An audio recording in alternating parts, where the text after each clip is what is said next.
Tale of two halves tonight. The Leopards win the first half by 2. They lose the second half by 23. Sam is with Coach McGarvey.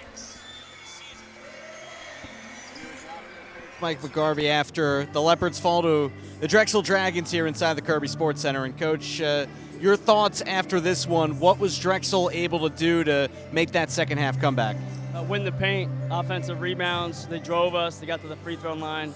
Points in the paint. Story of the game, 38-8. They're going to make the game for them, especially. I look at the box score here. What we did in the first half, it flipped in the second half, and that's the story of the game. That's the outcome.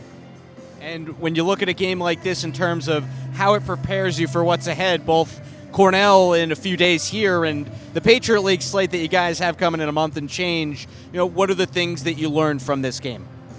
Yeah, we have to find a way to mature quickly. We played a team that returned 10 players from a really good team a year ago. Tonight, we had them on the ropes for most of the game, and then second half we kind of fell apart.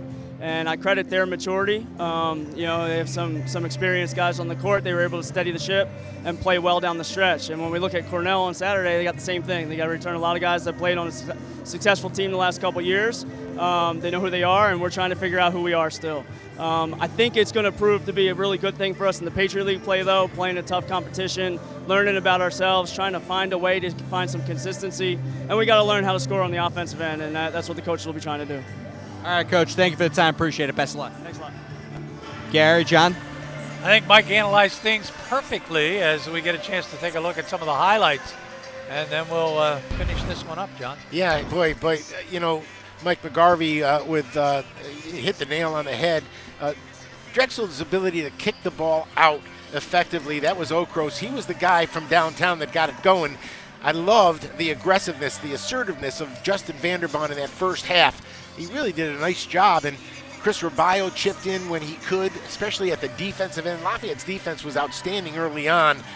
Here's Okros with a strong move along the baseline. He's a big, strong player.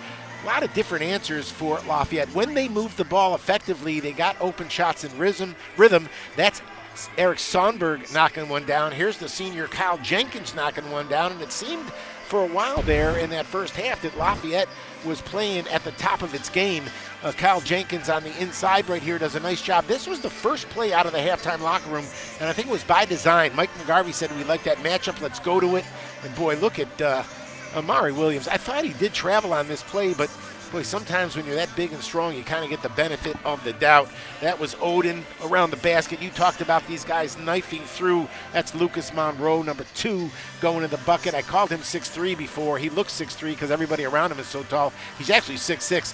Look at Luke Rasmussen, one of the promising freshmen on the feed from classmate Josh Weish, doing a nice job. A little entry pass here, and against the shot clock, Chris Rubio knocks one down. Lafayette had some bright spots, Gary, but you heard Mike McGarvey say it. It's just been tough establishing the consistency. There's the freshman, Weish again. That's a second strong left-handed finish. This is what they did so well at Drexel. They got in the paint, and they finished easy. You heard Mike McGarvey talk about their athletic ability and getting inside the paint. And again, just a quick little turnaround jump shot right here by number 5. That was a McGee, who had a heck of a game. And then the left-handed finish by Sonberg again.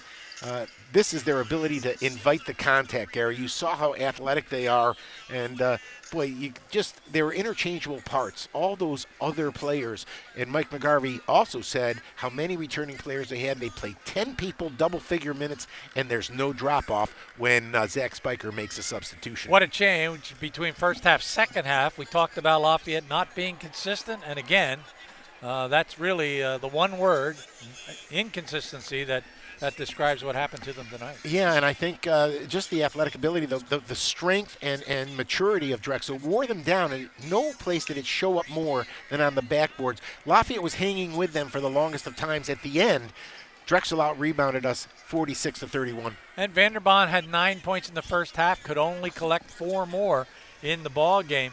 3 guys in double figures for Drexel. Amari Williams with 10, Lamar Odin Jr. with 11.